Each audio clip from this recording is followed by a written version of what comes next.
Good morning, good afternoon, or good evening to everyone joining us today for this webinar. We would like to thank Helen Robinson, our invited speaker, the EAGE technical community on geothermal energy for organizing this event, and all of you for being here. We hope you enjoy the session and learn a lot. And with that, Adeline, I hand it over to you. All right, let me share my screen.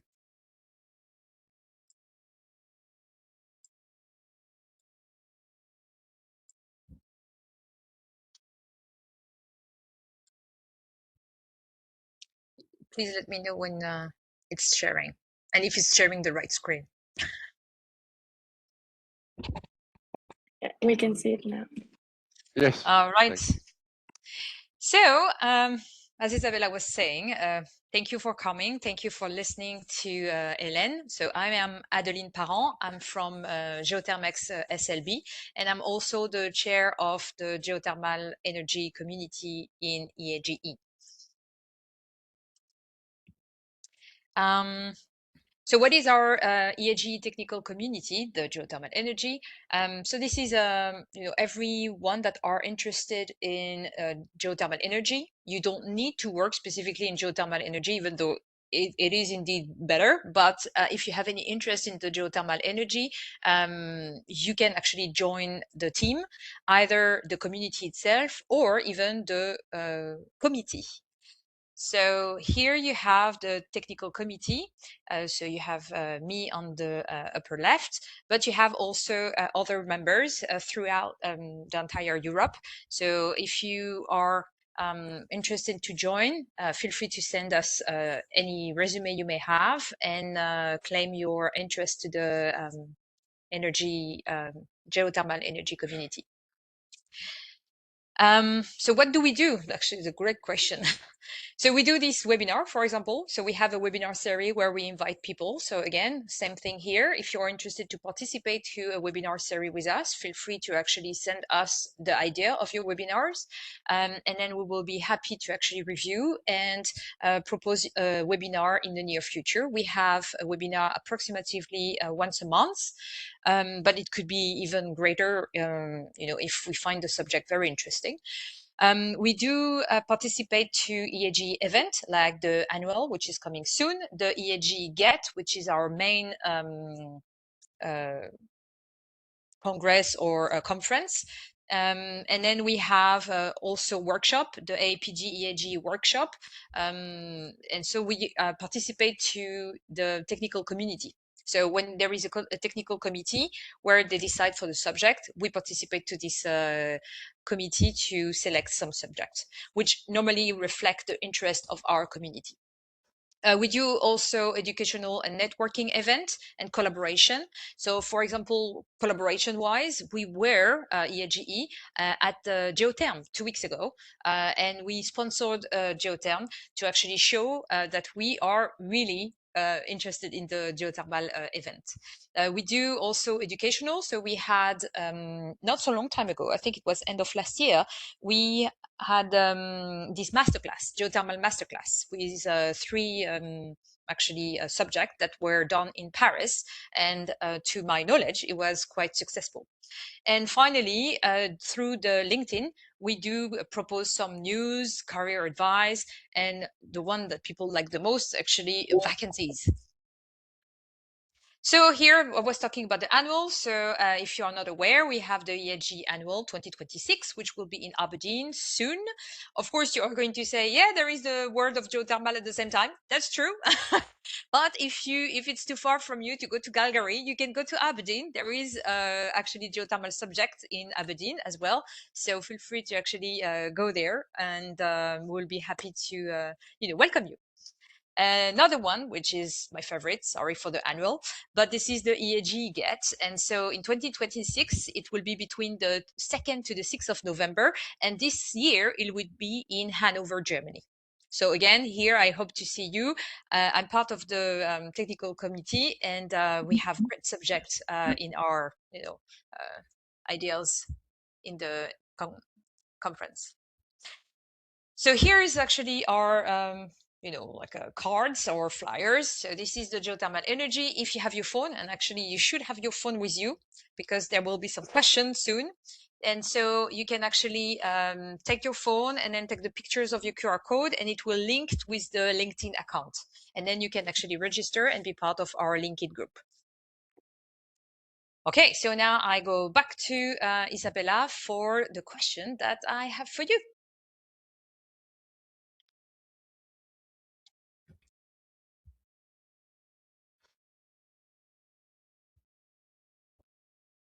So normally in front of you, you should have the QR code of the menti.com.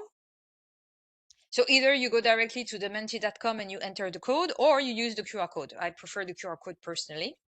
So you guys, so QR code scanner, open. And we are waiting for the presenter. So as soon as you are in the presentation mode and you show the next slide, then you will see the next question. So I'll give you like a few seconds. All right, so you can have this thumbs up to say that you are ready. So we have 19 register. Oh, here we go. So my question for you is now, well, please go to the next slide. So it's how are you today? So the first is actually you are ready to steam through this webinar like a geothermal well under pressure. You are running on low energy, hoping this session boosts my capacity. Actually, that's me. Still drilling for motivation, or come for the geothermal and did not expect the polls. Great analogs.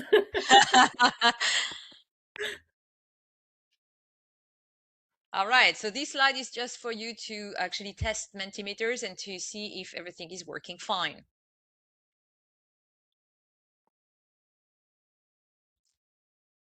All right, then let's go for the next slide. Okay, so how many African countries have installed geothermal power capacity? I'm talking about power, so electricity. You can put the numbers in the box and, let me know how many. It's a pure guess. Because my eyesight is terrible, I cannot see that very well. So we have answer like 10 has geothermal power capacity. Some say 4, 5, 4 again, 2, only 1, none. Okay, interesting.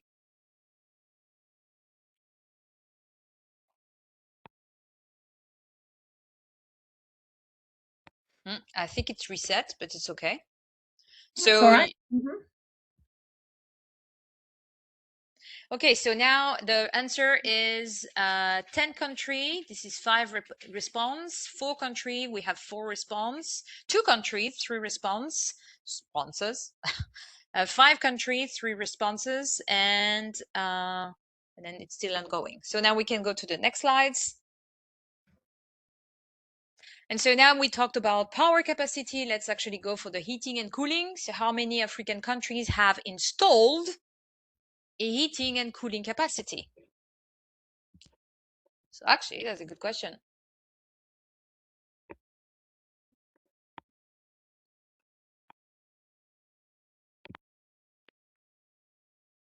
And if you don't know, maybe you can have multiple guess. Like, oh, I think it's 2. Oh, no, I think it's more. None. Okay, 10, 3, 10, 10, 2, 6, 5.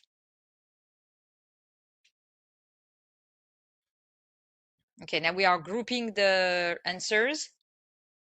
Okay, so we have 10 that says that no, actually 5 responses that said that we are 10. There is 10. Install heating, cooling capacity. 3 response for 2. Can you scroll down to show me the none? 2 responses for none, 2 responses for 6. Okay, interesting. Okay, so now let's go back to actually why you're here, not the poll, really, but actually to discuss about the African geothermal revolution.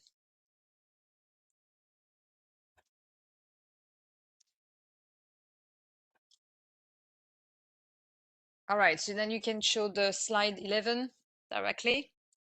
And so now, before we dive into this geothermal hot topic, it's my absolute pleasure to introduce our speaker. This is Helen Robinson. And Helen is the founder and managing director of Aquarius Resources, where she leads geochemistry works for major energy, mining, environmental, and water projects around the world. So her clients include the International Geothermal Association, IGA, TGDC, Kalahari Geoenergy, Fourth Resource Corporation, the UNDP, etc., etc., etc. So basically, if there is any geothermal happening, you can be sure that Helen's name is somewhere nearby. She brings nearly 14 years of geothermal experience, and much of it is across Africa, so that's why she's a right expert to talk about that subject. And she has also worked on everything from mining project to humanitarian and conflict zone water missions, which is quite impressive. So yes, if you drop her in the middle of nowhere with only a rock and a water sample, I'm pretty sure she probably still solve half of your problems. Recently, Helen expanded her domain with two new ventures, the Aquarius Blue, focusing on water quality and women's health and community-led research, and the Aquarius Foundation, working on citizen science river monitoring in the UK and water capacity building across the global south. So she's also deeply active in volunteering work, having founded the Wing UK, by the way, chapter back in 2015, and continuing her involvement within the Women in Mining, the Women Engineering Society, and groundwater relief. I'm wondering what you are not doing. And when she's not reshaping the geothermal landscape, Helen can be found hiking across Dartmoor, North Wales, or the Lake Districts, which I suspect is where she's secretly scouting new field sites. So please join me in welcoming the wonderful, the unstoppable, and the always hydrated Elena. That was a really nice introduction. Thank you very much. And yeah, problem. I'm definitely guilty at looking more at my feet than looking at the beautiful visuals around me when I'm out hiking. Can I just confirm you can see my screen? Yeah. Yes, we do. And for everyone in the call, this is recorded and you will have a Q&A session after the presentation. Excellent. Right, well, I'm going to rattle through this because there's lots to cover and I'm conscious of time. So yes, Africa's geothermal revolution is what I'm going to sort of go through today. And you've seen this picture already. So I've already been introduced, so I'm not going to spend too much time on myself. But any of the eagle eyes of you in the audience there who don't know who I am, that, yes, is an erupting volcano behind me, and that is the Cumbre Vieja eruption on La Palma in the Canary Islands back in 2021. And whilst La Palma is starting to work on developing their geothermal resources, because clearly they have a very high temperature resource close to the surface, this was an activity that I was doing looking at the effects of volcanic eruptions on water quality, because the water quality in La Palma during the eruption changed from being suitable for human consumption to very quickly being contaminated with arsenic and chromium and all sorts of stuff like that. And you can see hopefully within that cloud there, a lot of it is very dark grey, but just towards the left of that image there, you can see some paler, almost white. So you've got the grey is your ash cloud and the white is the steam, that interaction with the groundwater that we're looking for in geothermal as well. So covering today as quickly as I possibly can. So the current status in Africa. So you'll find out some of your answers shortly and who was right. Acknowledging Kenya and then moving beyond. A quick reminder on SDG 7. Some insights that I have learned after attending Africa Oil Week and how that's made me rethink and restructure how I approach sort of geothermal in particular across the African continent. And then looking at the oil and gas wells across the continent with a focus of onshore, because of course any repurposing is going to be easier to demonstrate with the onshore wells. First of all, some oil and gas case studies, and I'm going to touch upon some mining case studies, and then the continued challenges that we see on the African continent.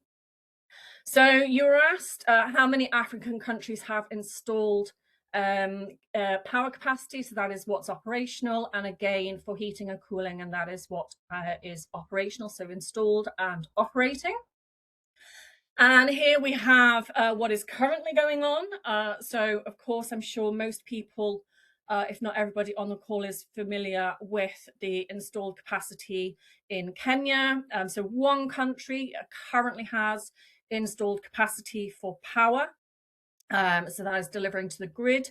Anybody who suggested 2 and thought Ethiopia was also delivering to the grid, currently Aluta-Langano's 7.3 has been mothballed, but it is in current development to be massively repowered up to two times 35 megawatt units.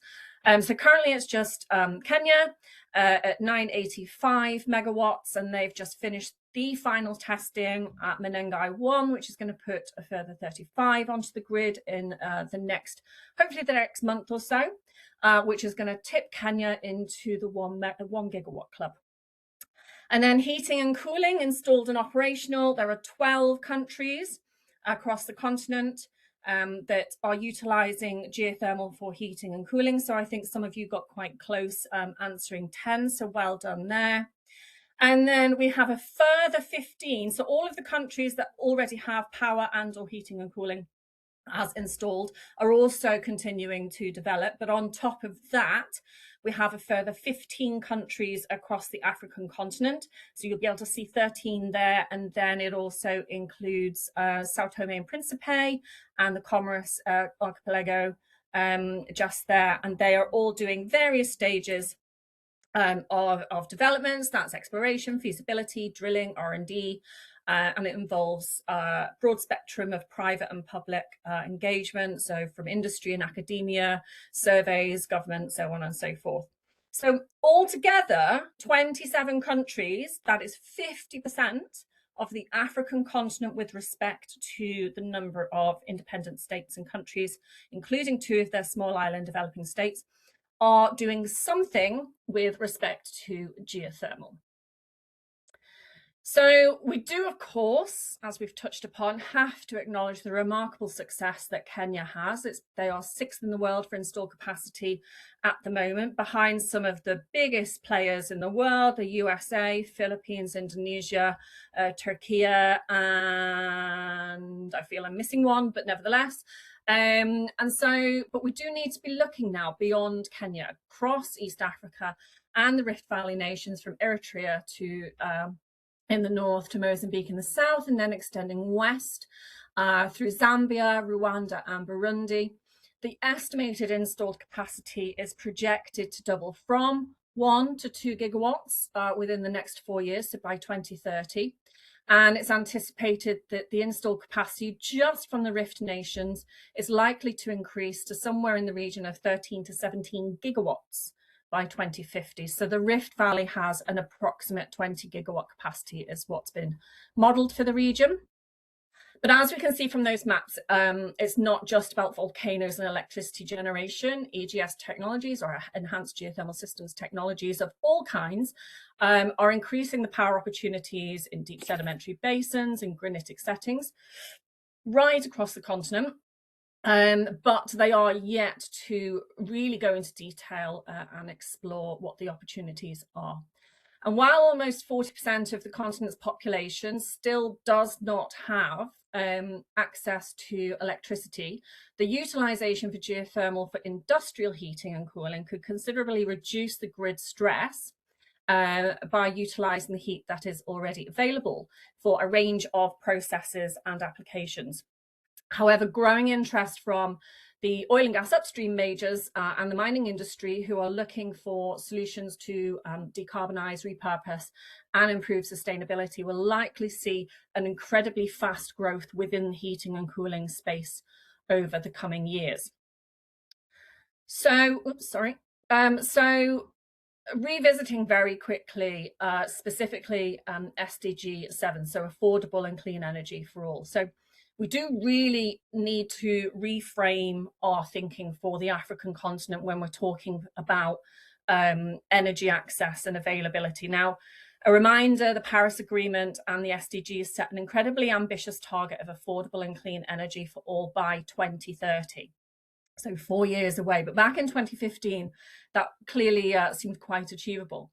Now, renewable energy solutions are becoming cheaper, more reliable, more efficient every single day. But here in the global north, we're still to see that in the global south. And it is widely accepted that our current reliance on fossil fuels is unsustainable and harmful to the planet. And that's a global acceptance. But Africa still sits at just under 600 million people who do not have access to electricity. So we talk about the energy transition, the just transition and things like that, but you can't transition from fossil fuels to renewables if you don't have a source of energy to transition from. And about 40% of the continent do not have a source of energy to transition from as of yet. So the energy access focus across the continent is just that. It's access. It's not renewable access, it's access. It's not clean access, it's access. And so we need to sort of think about a more pragmatic approach. We need to be considering a more pragmatic approach to energy access and what the energy transition might look like for the African continent. And I have to say, you know, I have worked for the best part of 14 years on geothermal projects across the African continent, and I do not by any means profess to be an expert. You know, we talk about Africa, but we have to remember that Africa is 54 very complex individual states and territories. And so Africa is a very easy and generalized sort of comment for us or word for us to use, but we have to be really, really conscious that continentally, it is an incredibly diverse and complex and beautiful place to be. So I've spent a couple of years attending Africa Oil Week. So when it was held in Cape Town for the past couple of years, it's now moved to Ghana, which in some respects makes more sense because West Africa is the oil and gas area for the continent. But conversations over several years of attending, presenting and hosting sessions at AOW raised some interesting points. One example was one woman commented, she didn't comment to me, she just commented and I happened to hear it. But she commented on global north privilege, in that the global north often approach the broad spectrum of challenges the African continent faces based on our understanding of the world around us, and not in ways necessarily that will positively benefit the continent as long term. Slightly controversial, I realize. And the assertion is that the global north accumulates wealth from African oil and gas, while the continent continues to face limited development, poverty, and quite significant environmental degradation. And this is widely documented phenomenon that's often referred to as the resource curse, or even neo-colonial extraction. Now, Africa holds roughly 10% of the world's oil reserves and 8% of its natural gas reserves. And a significant portion of the wealth associated with this has historically benefited foreign corporations, and more recently has been subject to global pressure to transition, that word again, to renewable energy before fully exploiting these resources for local development. So, you know, if you look at how much progress the global north has made, how much of that is associated with the Industrial Revolution, and how much of the Industrial Revolution has been a success because we've had development in oil, gas, and coal, the fossil fuels. And so this woman that I came across at Africa Oil Week was very much sort of, how dare global north come to Africa and tell us we can't develop our oil and gas reserves?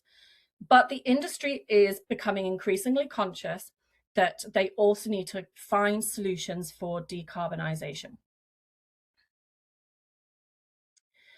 So if we look at sort of some of the wells, or look at sort of the wells across the African continent, the numbers are actually really, really vague for a whole host of reasons. They're embargoed, and there's a lack of trust, and all sorts of things like that does make it challenging to sort of get some accurate numbers.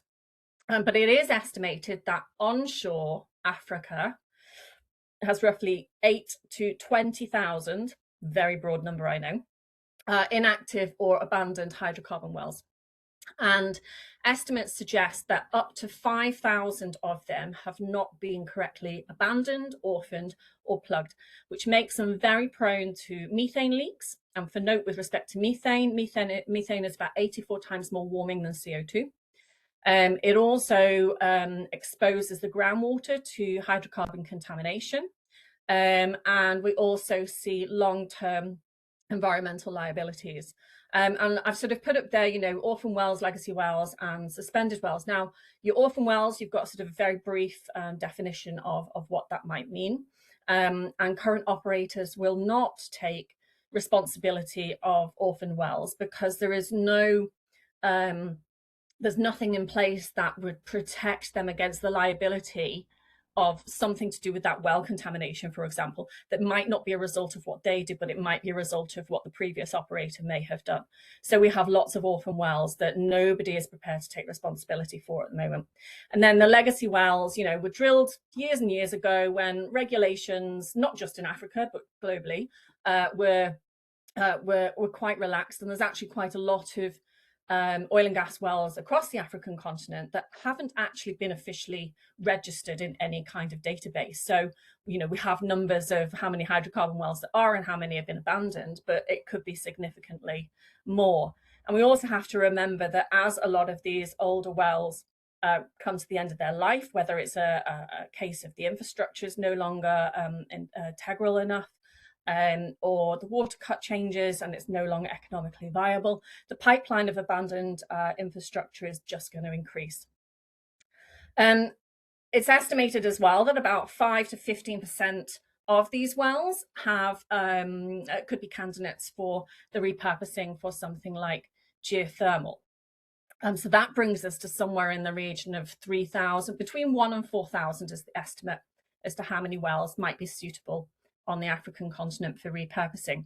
And if we take the value of, say, 1,000 to 4,000 wells that could be realistically converted, and we assume a modest output, repurposed hydrocarbon wells typically produce smaller outputs than purpose-drilled geothermal wells, particularly when they might be used for binary systems, which is where we sort of really need to be moving the energy story toward, or if they're being used for direct heat. But a reasonable conservative range is usually sort of 0.5 to 3 megawatts for thermal equivalent per well, or 0.1 to 1 megawatt for electricity. And for a continent scale estimate, if we use 1 megawatt per well equivalent for simplicity, that means there is a potential for anything between 1 and 4 gigawatts of electricity generation, let's say, from oil and gas wells across the African continent, onshore wells, which is comparable to the current installation in Kenya. So if we think about the abandonment versus geothermal conversion from a little bit more of an economic consideration, abandoning an onshore hydrocarbon well in Africa typically costs sort of 0.1 to 0.5 million US dollars. And generates no future value. Converting the well for geothermal use may cost 1 to 5 million. So there's a real discord there between the costs, the economic costs and the economic benefits. But it can, of course, create a long-term energy asset that generates heat or electricity. Now, for many wells, abandonment does remain cheaper in the short term. However, geothermal conversion can become economically attractive when wells are deep, structurally sound, located in favorable geothermal settings, and close to heat or power demand. And of course, with the power demand, it's less of a necessity to be close to a customer because, of course, we can transmit. But of course, operators and developers are then going to look at what the power purchase agreements might be, with respect to what the agreements might be, who's responsible for transmission lines, and so on and so forth, if they're not positioned close to a network.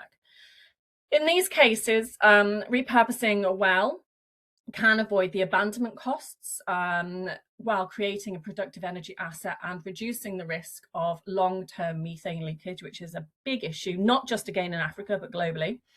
And so it is, whilst it is often cheaper up front, we have to try and think about the long-term potential, the long-term gains of the economics, the skill sets that are already available, the data that's available, and obviously the long-term decarbonisation and electrification that will come out of repurposing those wells at the same time.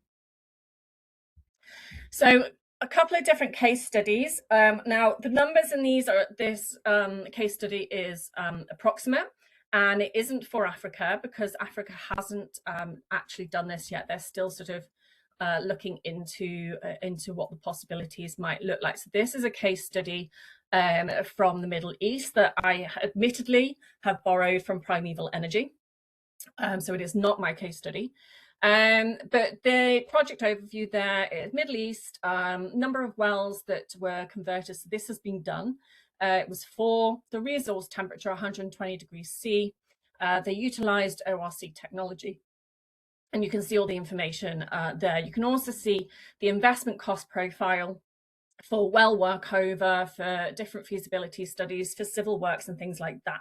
So the total sort of cost of investment to convert these wells for 1 megawatt is $4.5 million US. And that's assuming that it's, and then the numbers underneath in the lower table, I should say, there is assuming a 1 megawatt development. But you can see sort of the cost of the development. You've got an extra 30 years out of the investment. So, you know, the oil and gas sector have invested in that well, the cost of developing it, and the skills that were required to drill it and maintain it, and so on and so forth. And they can get an extra 30 years out of that particular well after the hydrocarbon economics has dropped off. And you can see the payback period for this one was 15 years. The levelized cost of electricity valued there relates to the Middle East, and so that is variable around the world. And then you've got some estimates on what your carbon savings and your carbon credits might be.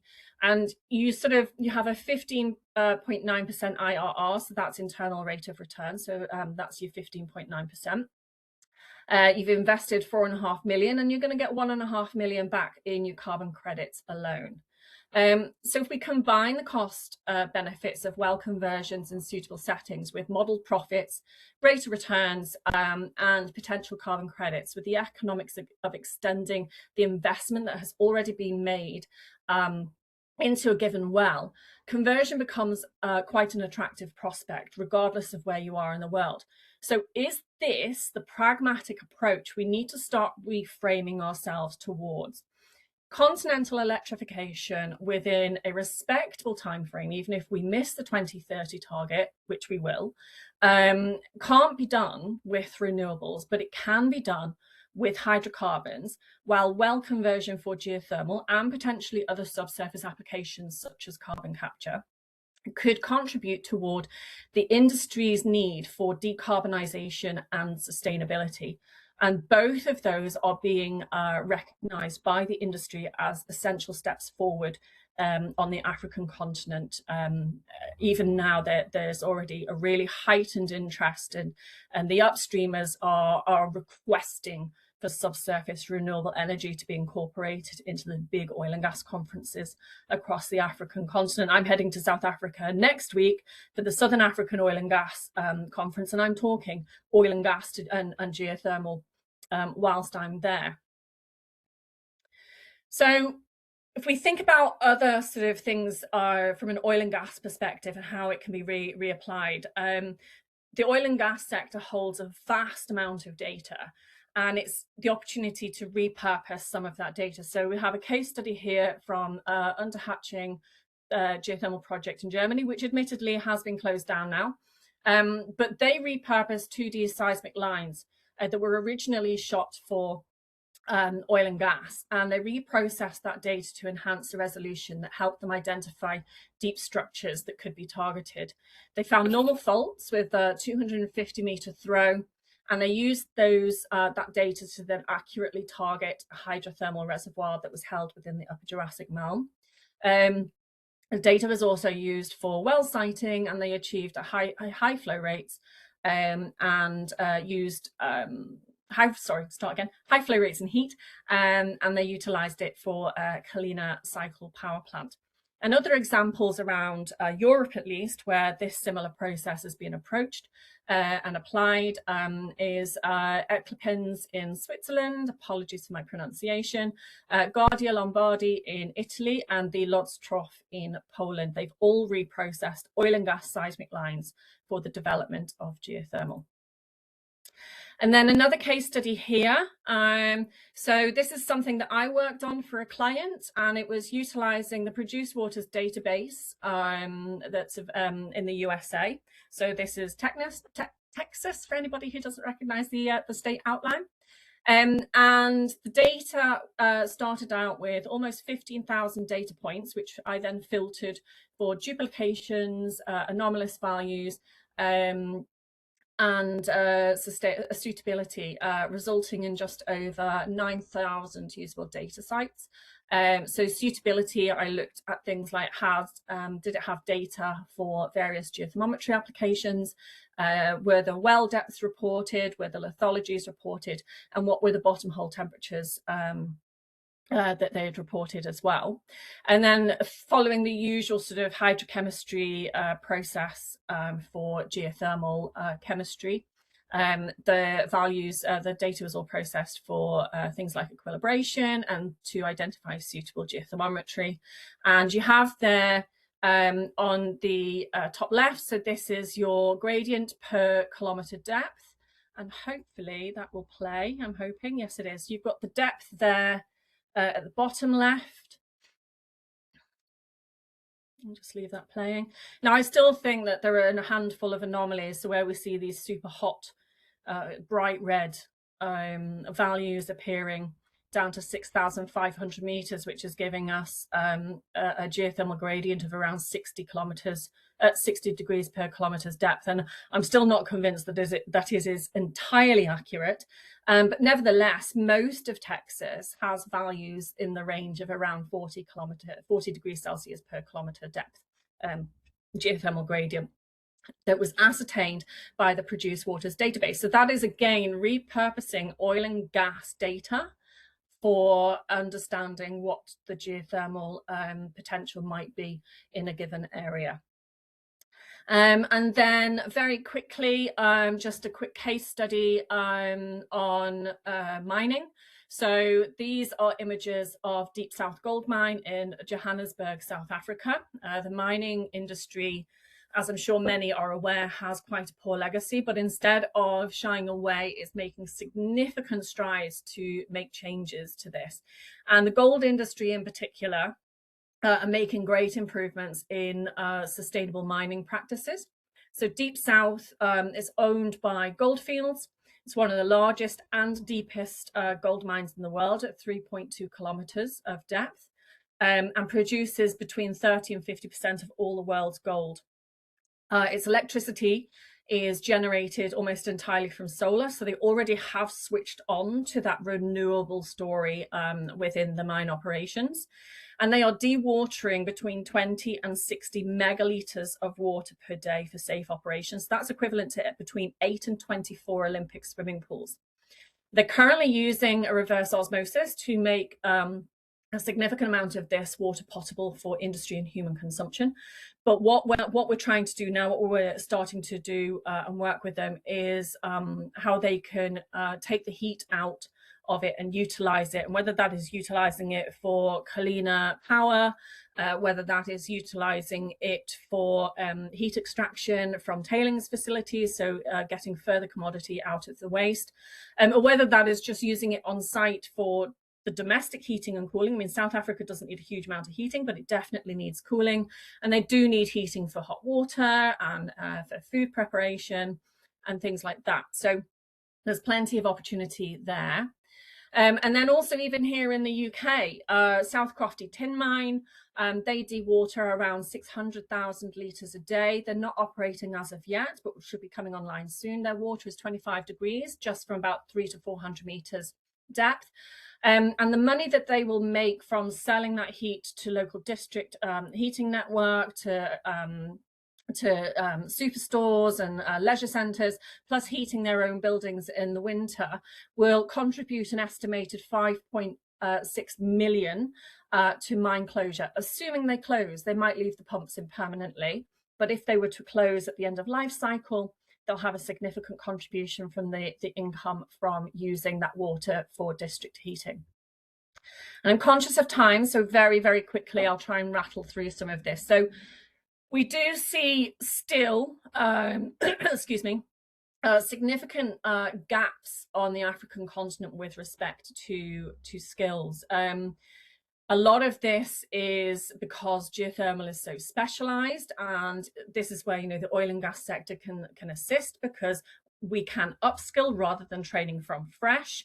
But of course, you know, we do need that next generation coming in to be able to do everything from the complex surface studies across the African continent, the high temperature or, you know, mid to high temperature well engineering, and things like that as well.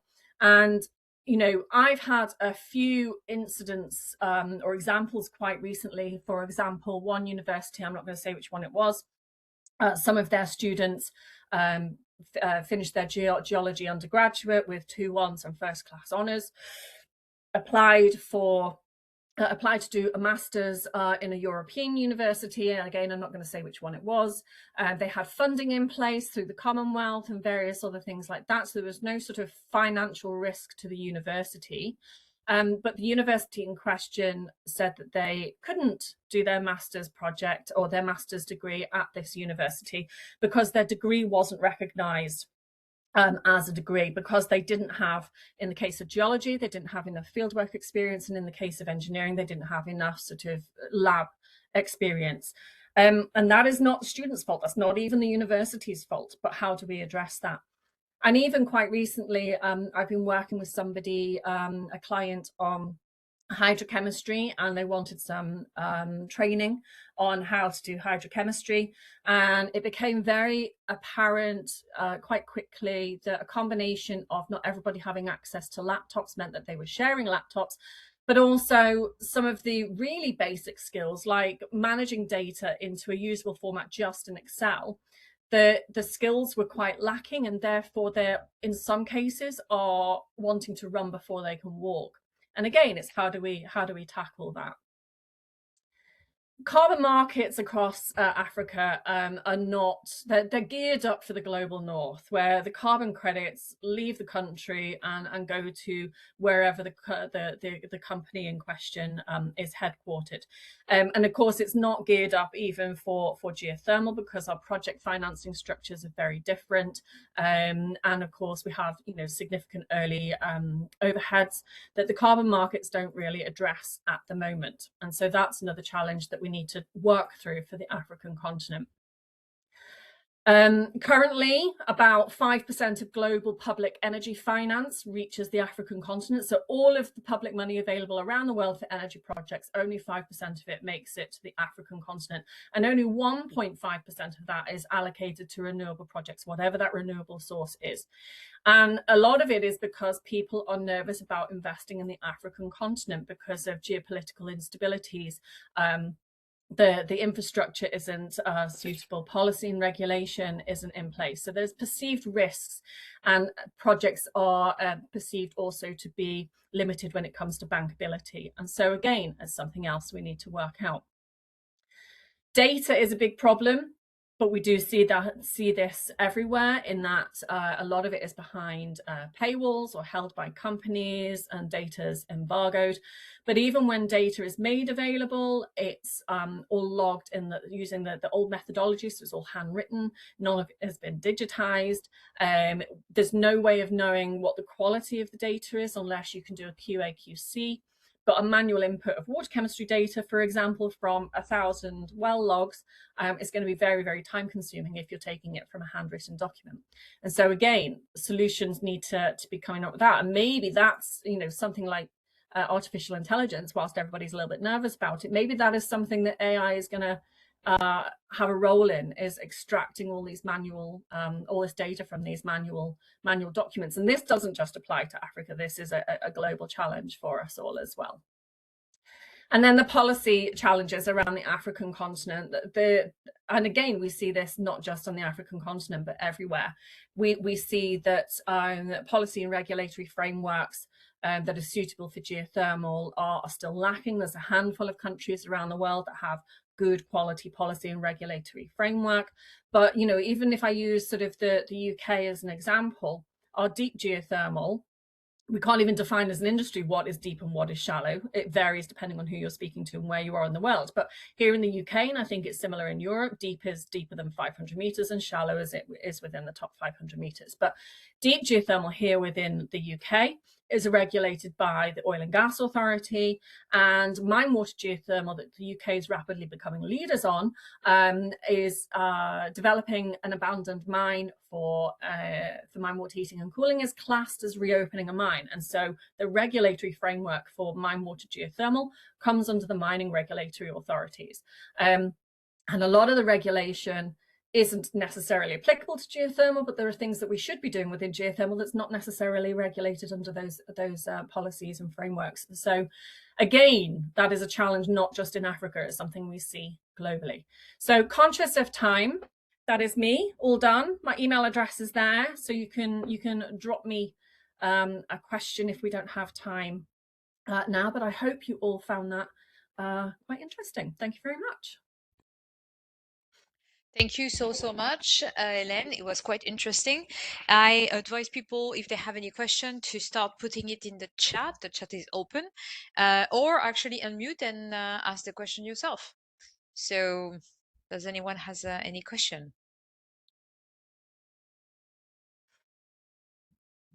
Or everybody's heads just hurt because I've just thrown so much information at them. Thank you so much. I actually have a question, Helen. Hi, my name is Sia, and I'm actually a Kenyan, but I study in the US, and I'm really I've been interested in geothermal, and I did one of my papers on it. And I was wondering, in terms of the success rate that Kenya has been able to do in terms of we're going to be in the 1 gigawatt, how can we use that as a means to kind of spread it throughout the East African region, as we know the East African rift system? Overall, I've been trying to tackle this question, and I would really appreciate your advice in terms of what you think would merit from Kenya's success, but also, as we know, it's geologically, they're also different, whether it's western or eastern of the geothermal rift. So kindly, I was wondering if you have any comments on that. Yeah, so one quite interesting example, I guess, from Kenya is the Menengai project. So the Kenyan government addressed the principles of a public-private partnership in a slightly different way, in that for the development at Menengai in particular, the government, therefore public money, took on 100% of the risk of developing Menengai. So all of the early stage exploration, all of the test drilling and things like that. And once they had proven steam fields within Menengai itself, they then auctioned those steam fields off, and that's where you then get that private investment. So they're then recouping some of their investments. So you get that sort of 50-50 split, if that's what they aimed for, within the public-private partnership scheme. So their sort of the financial model around PPPs was very, very different, and PPPs are quite difficult right across the African continent, because most of the time there just is no public money available to develop a PPP. But that is one good example that Kenya implemented, certainly at Menengai. I think they may have implemented it up in Packet and Karosi as well. They didn't do that in Olkaria. I think they did the traditional route of public-private partnerships, but sort of a lot of the development at Alcaria was preceded by the Kenyan government back in 2012. I don't know how long you've been in the US, Sia, so you might remember this. Back in Yes, I was in Kenya around that time. Yeah. So back in 2012, you may recall that the government declared an emergency because Kenya, most of the country, went into a drought. And of course, at that point, I think you had 52% access to electricity, and most of that was coming from hydropower, which is quite ironic when the country has just gone into a drought. And of course, the north of the country, so the Lodwar region, I think has remained in a drought ever since. So and of course, that's the area where a lot of the hydro schemes are. So their rapid deployment of developing Alcaria from sort of like 2009 onwards was associated with the climatic urgency, let's say, to make sure people had access. And it's just progressed from there because they've been able to prove their abilities. The challenges across some other parts of the East African rift system, in particular, Ethiopia at the moment are having huge issues with the local indigenous communities being very anti non-Ethiopians, let's say, being within their, on their land. And I think some of that comes down to land access and land acknowledgement, that sort of very classical indigenous approach to rural living. And that's down to the operators and the government not having policies in place around community engagement and stakeholder engagement and indigenous acknowledgements and things like that. So there's something for us to really take on board when we're working in Africa with respect to that, and a lot that the African continent can learn and take away from what the New Zealanders have done and what the Canadians are currently doing with the First Nations indigenous communities around land access and land acknowledgement. I hope that helps as a starting point. I mean, I could talk about that forever. So yes, that was quite insightful, and thank you. I really appreciate your time, and thank you so much. Yeah, asante, unajua Kiswahili. My Swahili is not that good, I promise.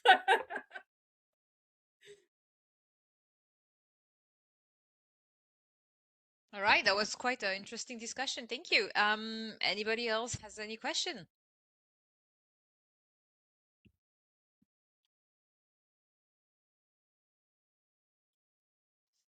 So I do have one personally. So my question is more related to why do Uganda and Burundi, Tanzania do not have geothermal power plant contrary to Kenya? Again, I mean, a lot of it's actually very varied. So Uganda had investment for power development, but again, they've had a lot of resistance from indigenous communities across Uganda. And again, I've not done any work in Uganda or worked with the Ugandans or even people who are working in Uganda to know with great detail what's worked and what hasn't worked. I just know there's been quite a bit of resistance from some of the communities because, I mean, you have to remember in large areas of the African continent, including Kenya, and this is stuff, I've not read, this is speaking to the communities and learning these things, is, they have certain beliefs around hot springs. So there's a hot spring near Elementaita in the Gilgil area of Kenya, just to the south of one of the lakes, and the local indigenous communities believe that bathing in that spring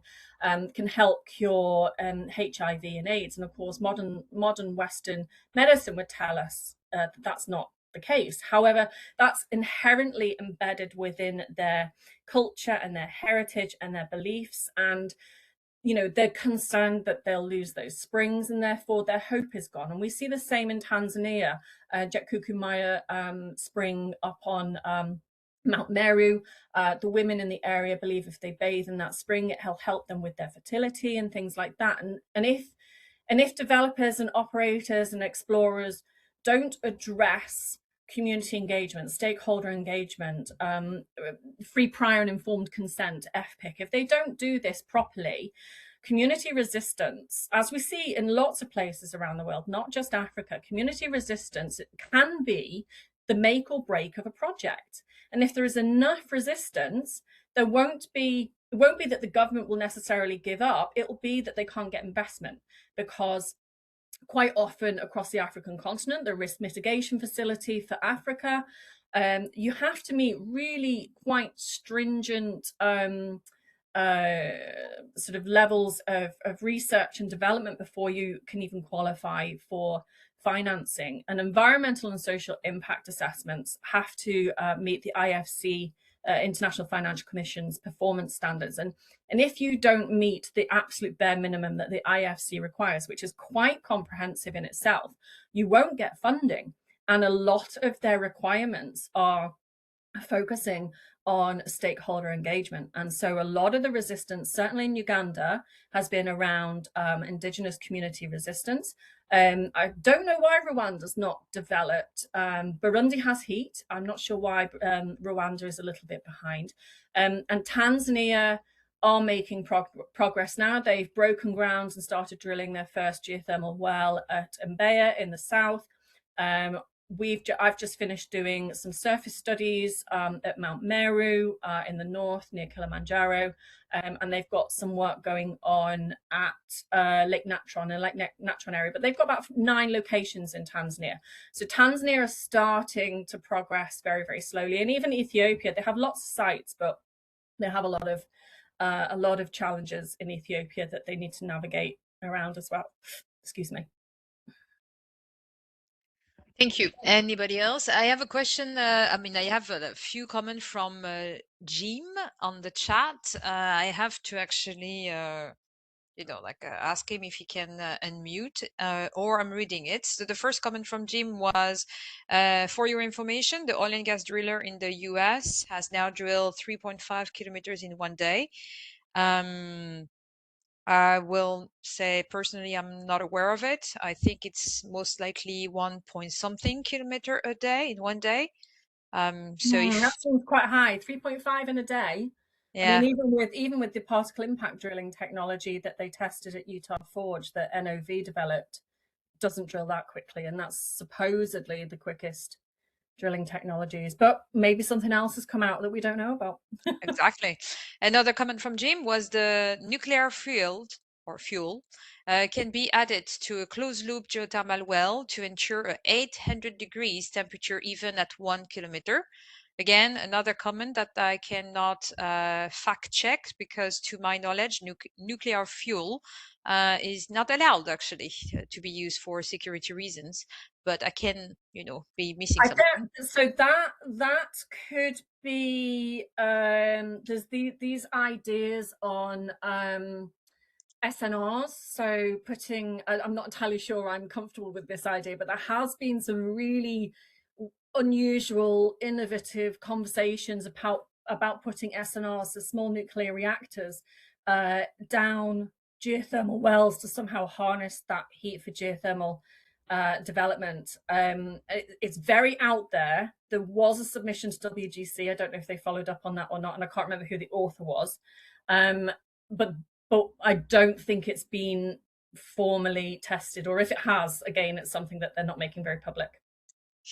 And finally, last comment from Jim was, what are your thoughts regarding the announcement that EVOR project in Germany, so we are talking about Africa, but now Germany, has failed to deliver the expected megawatt electrical